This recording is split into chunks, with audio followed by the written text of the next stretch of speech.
5-ші ГСТ-нің атынан Алдар көсе ертексіне саяхат және Алдар көсенің ерлігі.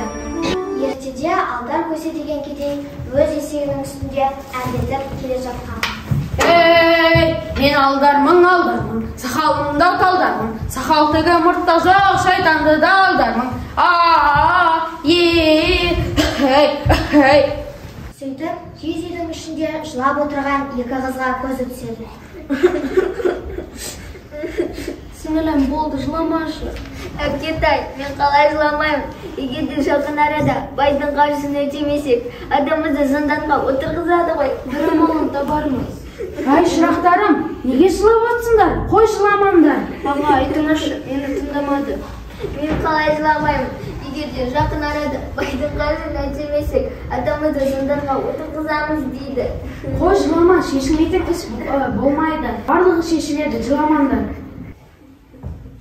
Сонымен қарызымды өтесіңдер ме, әлде сарбаздарды шақырайын ба? Жоқ! Қарақтарым, қыздарым, жыламаңдар. Мені одан да зынданға отырғыза салсын. Сарбаздар, әй сарбаздар, налаяқты алып кетіңдер. Әй, тоқтай тұрыңдар. Әлі бәрін де талас шешуге болады ғой. Сонда сен ұсынысың қандай? Сен мына қоржынға екі тас сал, біреу ақ, біреу қара болсын. Қыздардың біреуі қоржынның ішінен тастап шықсын. Егер ол ақ болса, сен қарызды кешіріп, қыздардың атасына тиіспейсің. Ал қара болса, сенің дегенің болады. Ай, жарайды. Жабыңдар.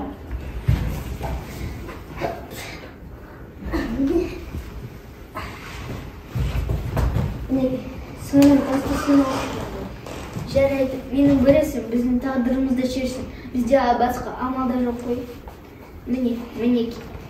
Ай, тоқтай тұр, бұл тасты маған бер. Хоп, міне.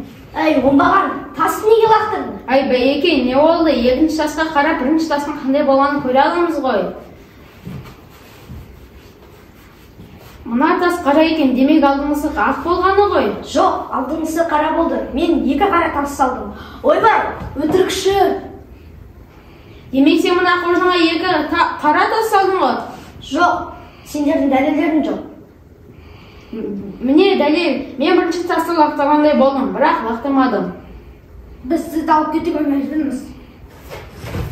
Әй, оңбағандар жіберіңдер. Рахмет, Алдар аға. Осылай Алдар көсе танымайтын адам болса да қол ұшын беріп, бәрін адал жолмен шешті. Бұл ертегіден біз мейірімділік, шыншылдық, адалдық деген қасиеттерді ойымызға сіңірдік.